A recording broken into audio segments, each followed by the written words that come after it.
नमस्कार, स्वागत है आपका हमारे खास कार्यक्रम सेहत संवाद समर स्पेशल में। गर्मी बढ़ रही है, ऐसे में गर्मी के दिनों में कई तरह की सेहत संबंधी परेशानी होती हैं। बच्चे बूढ़े गर्मी से परेशान हैं। गर्मी का पारा इन दिनों लगातार चढ़ता जा रहा है और इसके साथ ही बढ़ रही सेहत से जुड़ी चिंताएं, लू लगना, डिहाइड्रेशन और हीट वेव स्ट्रोक जैसी समस्याएं आम होती जा रही है।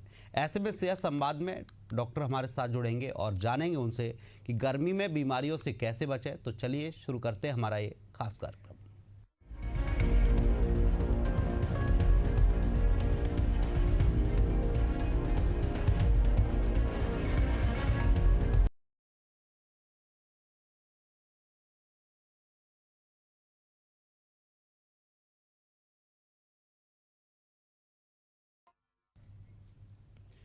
आज के सेहत संवाद में ज़्यादा चर्चा के लिए हमारे साथ मौजूद हैं डॉक्टर सुभाष मिश्रा जी। आपका बहुत बहुत स्वागत है एशियन न्यूज में।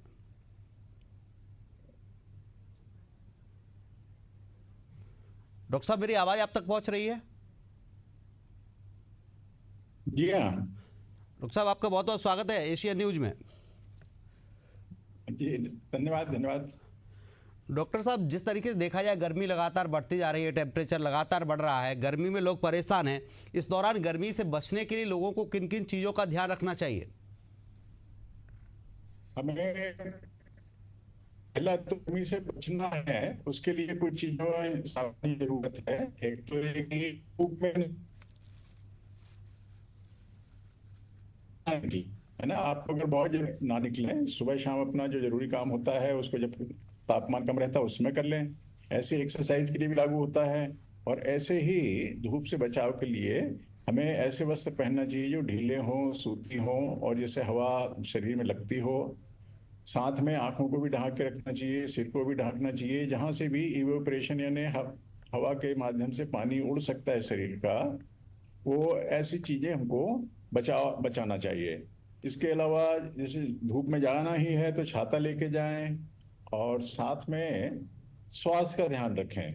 तो हमको धूप से, गर्मी से बचना है और स्वास्थ्य का ध्यान रखना है। स्वास्थ्य में दो बातें होती हैं जी। एक तो बचाव के उपाय और दूसरा अगर बीमारी हो गई, सन स्ट्रोक या लू लग गई जी। तो उसका क्या उपचार हमको करना चाहिए। तो बचाव के लिए हमें हाइड्रेशन बहुत जरूरी है। सुबह शाम दोपहर पानी अधिकतम पिएं। जितना आप पानी पिएंगे उतना आपके शरीर में हाइड्रेशन होगा, आपको लू लगने के चांसेस कम हो जाएंगे। इसके अलावा इलेक्ट्रोलाइट का ध्यान रखना है। जी। इलेक्ट्रोलाइट्स में हमको नमकीन चीजें जैसे पन्ना का शिकंजी है, इसके अलावा मट्ठा है, ये सब चीजें पीने से हमको हाइड्रेशन एवं इलेक्ट्रोलाइट दोनों का लाभ मिलता है। इलेक्ट्रॉल पाउडर आता है, अगर पाउडर उपलब्ध नहीं है तो घर में उसको अपन बना सकते हैं। देसी तरीका है कि पानी में एक चम्मच शक्कर, एक चम्मच नमक मिला लिए और उसको पी लिए। थोड़ा सा अगर हम अपना ध्यान रखेंगे तो हमको गर्मी के दुष्प्रभाव से अपने आप को हम बचा पाएंगे। मान लो गर्मी लग गई तो उसके लक्षण हमें पता होना चाहिए। लू लगने का लक्षण होता है आंखों में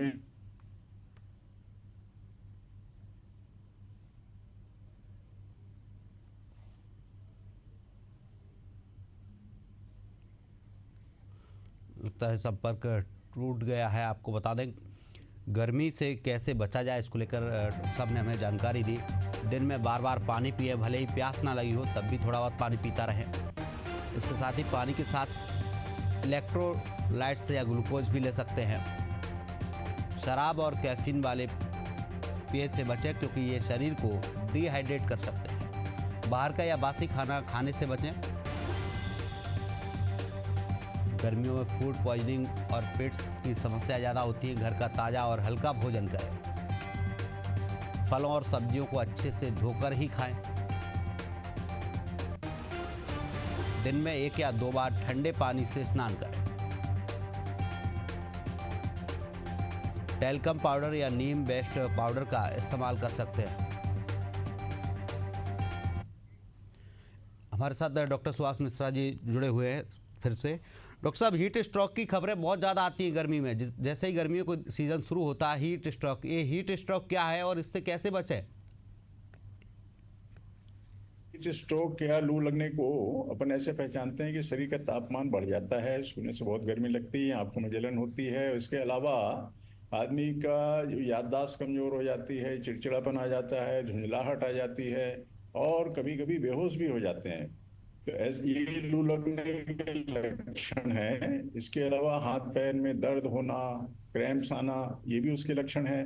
तो अगर जी ऐसा कोई भी लक्षण है तो हमें डॉक्टर से सलाह ले लेना चाहिए और साथ के जो व्यक्ति हैं उनको तत्काल ये करना चाहिए कि उनके शरीर को ठंडे पानी से उसको में कपड़ा गीला करके उसको पोंछ दें और जी पानी जितना पिला सकते हैं पिलाएं। कभी कभी लू लगने से उल्टी भी होती है, तो ऐसी स्थिति में सावधानी पूर्वक पानी पिलाना होगा कि वो कहीं फेफड़े में ना चला जाए। और पानी की मात्रा जितना उनको देंगे, इलेक्ट्रॉल या घर में अपने नमक और शक्कर मिला करके सादे पानी में वो भी पिला सकते हैं। शिकंजी है जी और जो आम का पन्ना है और मट्ठा है, ये सब चीजें पिलाएं और अस्पताल में ले जाएं। तो वहां पर हर सरकारी अस्पताल में, प्राइवेट हॉस्पिटल में लू के लिए अलग से व्यवस्था की जाती है। यहाँ पर एयर कंडीशनिंग करके, ठंडा करके जी और मरीज को जल्दी ठीक करने के लिए किया जाता है। जरूरत पड़ती है तो बर्फ के पानी से उनके मॉपिंग करते हैं और जब दवाइयाँ भी देते हैं। लगाना पड़ता है कभी कभी बोतल में ग्लूकोज या इलेक्ट्रॉल के, उसके ड्रिप लगा जी करके उनको ठीक करने की भी जरूरत पड़ती है। तो ये बीमारी बचाव के योग्य है और उपचार के योग्य है, जी इसलिए इसकी वजह से कभी कोई गंभीर स्थिति निर्मित नहीं होना चाहिए। जी। गर्मियों में डॉक्टर साहब लोगों के जहन में एक सवाल आता है कि गर्मी में कौन कौन सी बीमारी है जो हो सकती हैं। मौसम के हिसाब से कई सारी बीमारी आती है, ऐसे गर्मी में अगर गर्मी आती है तो उसके बाद कौन सी बीमारियां हैं जिनका खतरा ज़्यादा रहता है? यानी लू लगने के अलावा जो दो बीमारियां और होती हैं, एक तो है इन्फेक्शंस। तरह तरह के इन्फेक्शंस होते हैं जो शरीर में डिहाइड्रेशन होने की वजह से उनकी प्रतिरोधक क्षमता कम हो जाती है शरीर की। जी तो बैक्टीरिया और वायरस के इन्फेक्शन जल्दी होते हैं। इसमें आंखों का भी इन्फेक्शन शामिल है और गले का इन्फेक्शन है, फेफड़े के इन्फेक्शन है, पेशाब के इन्फेक्शन है। तो ये इन्फेक्शन का एक चांस बढ़ जाता है। और दूसरा, जो पानी की कमी की वजह से साफ सफाई, यानी खाद्य पदार्थों का सही ढंग से साफ सफाई ना होने की वजह से फूड पॉइजनिंग के केसेस बढ़ जाते हैं, गैस्ट्रोएंटेराइटिस के केसेस बढ़ जाते हैं, पीलिया के केसेस बढ़ जाते हैं। तो इसके लिए हमें सावधान होकर के रहना है, साफ पानी पीना है। अगर हमको साफ पानी के लिए कोई शंका होती है तो उसको उबाल करके पीना बेहतर होता है। कोई चांस नहीं लेना चाहिए क्योंकि कीटाणु पानी कम होने की स्थिति में हमारे शरीर को ज्यादा प्रभावित करते हैं। डॉक्टर साहब, गर्मियों में स्किन से जुड़ी कई समस्याएं लोगों को होती हैं। कई लोगों को कहना है कि अगर वो धूप में निकलते हैं तो चेहरे पे चकत्ते आ जाते हैं, बॉडी पे चकत्ते आ जाते हैं, स्किन रेड हो जाती है। उससे बचने के लिए क्या कर सकते हैं? उसके लिए एक तो धूप से अपने आप को बचाएं भाई, छाता लगा के चलें, पूरे बाह के कपड़े पहन के चलें, कपड़े सूती हों और हल्के हों तो बेहतर होता है। और स्किन क्रीम आती है तो उसको जी अपने शरीर में लगा लें, है ना। तो सन क्रीम, स्किन क्रीम जो अपन लगाते हैं गर्मी से बचाने के लिए, जी तो अपने शरीर से इवेपोरेशन को रोकता है और उसके जो प्रभाव है गर्मी का, धूप का, उसको कम करता है। कई लोगों को धूप से एलर्जी होती है, जी तो एलर्जी वालों के लिए एंटी एलर्जिक दवाइयाँ खाना जरूरी है, उसके बिना वो ठीक नहीं हो पाते हैं। जी बिल्कुल। गर्मियों में छोटे बच्चों के लिए बड़ी समस्या होती है। अगर जो युवा हैं, बड़े हैं, बुजुर्ग, वो अपने आप को संभाल सकते हैं, लेकिन छोटे बच्चों का ख्याल वो खुद नहीं रख सकते, उन्हें उनके बचाव के लिए क्या कर सकते हैं? नहीं, बिल्कुल सही आपने कहा, क्योंकि छोटे बच्चों का एक तो सरफेस एरिया ज्यादा रहता है, उनका डिहाइड्रेशन जल्दी होता है। आम आदमी की तुलना में छोटे बच्चों को डिहाइड्रेशन के चांसेस ज्यादा हो जाते हैं। तो उनको हाइड्रेट करते रहना, कुछ ना कुछ उनको पिलाते रहना है और बाहर ना ले जाएं, एक्सपोजर से बचाएं, ये ध्यान रखें। प्लस खाने के लिए हल्का सुपाच्य और थोड़ा थोड़ा कई बार खिलाएं। इसके अलावा बच्चों में जो समस्या आती है वो लूज मोशन या दस्त लगने की, जी तो उसके लिए समय पे उपचार कर लेना ठीक है। और हाइड्रेशन यदि पूरा है तो फिर बच्चों को भी कोई ऐसी गंभीर स्थिति निर्मित नहीं होती। जी बिल्कुल। गर्मियों से बचने के लिए लोग एसी या कूलर का सहारा लेते हैं, लेकिन कई लोग ऐसे भी हैं जो एसी या कूलर में सोते हैं तो उनकी बॉडी में सूजन आ जाती है, उनकी बॉडी में पेन होने लगता है। उन लोगों के लिए क्या राय है डॉक्टर साहब आपकी? उसमें एसी में खास करके डिहाइड्रेशन ज्यादा होता है क्योंकि उसकी एयर ड्राई होती है एसी की, जी तो उसमें हाइड्रेशन को कम कर देता है। कूलर उससे बेहतर है एसी की तुलना में, क्योंकि उसमें पानी का प्रवाह बना रहता है, हाइड्रेशन या ह्यूमिडिटी हवा की बनी रहती है, तो तो शरीर में डिहाइड्रेशन कम होता है। तो डायरेक्ट पंखे के नीचे सोना या डायरेक्ट एसी के सामने सोना उचित नहीं है। उसकी अपेक्षा कूलर को प्राथमिकता देना चाहिए।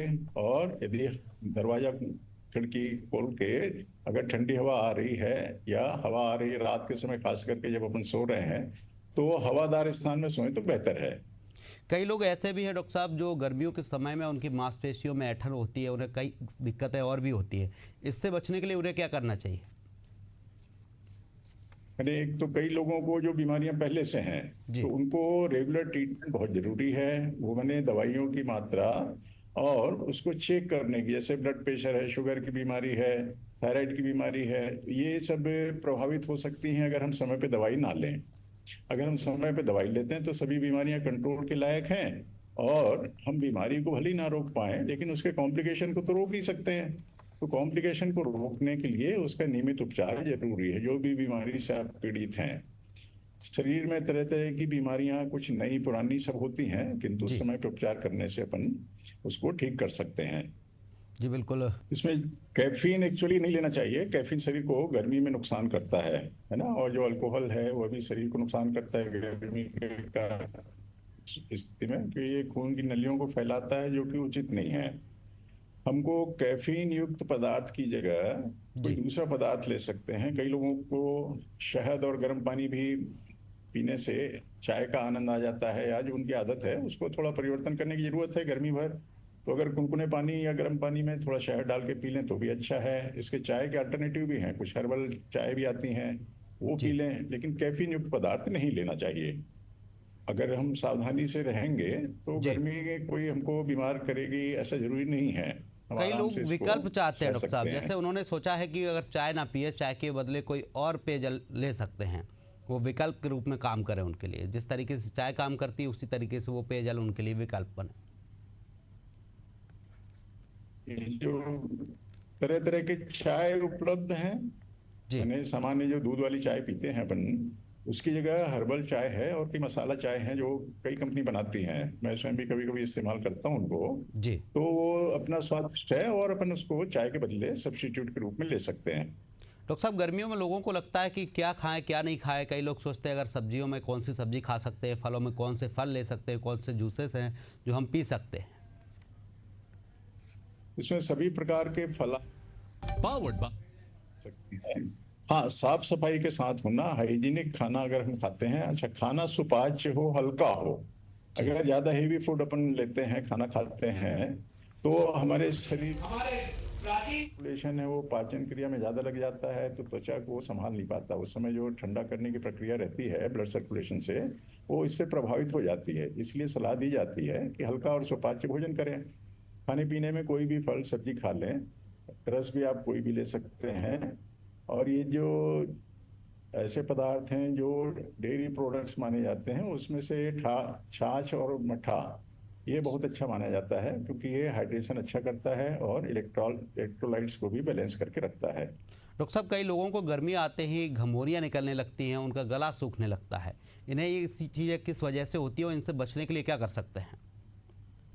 ये घमौरियाँ एक प्रकार का वायरल इन्फेक्शन है, जी। जो इससे बचने के लिए हमको गर्मी से बचना होगा, शरीर को साफ रखना होगा और सूखा रखना होगा।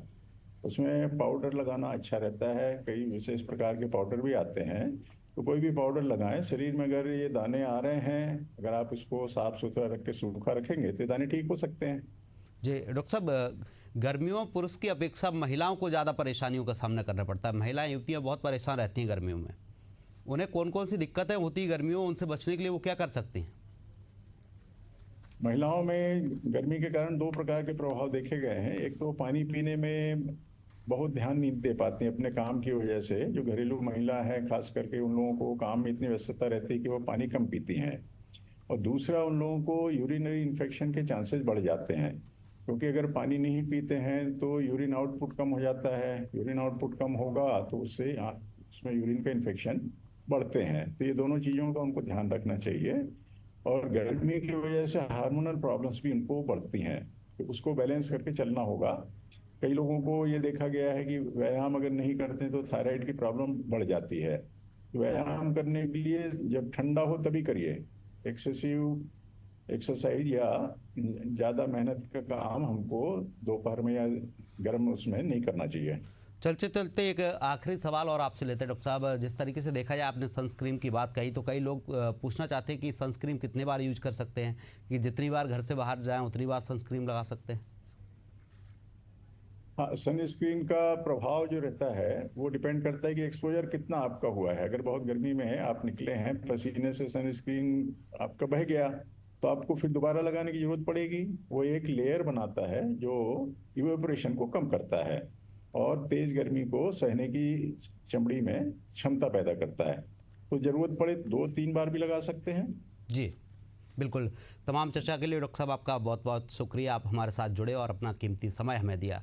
तो हमने बताया किस तरीके से गर्मी से बचा जा सकता है। गर्मी में अधिक से अधिक पानी पिएं और धूप में ना निकलें। अगर घर से बाहर निकलते तो छतरी का इस्तेमाल करें, साथ ही जूस और लिक्विड पदार्थों का इस्तेमाल ज़्यादा करें। फिलहाल के लिए हमारे इस खास कार्यक्रम सेहत संवाद में इतना ही। आप देखते रहिए एशियन न्यूज़। नमस्कार।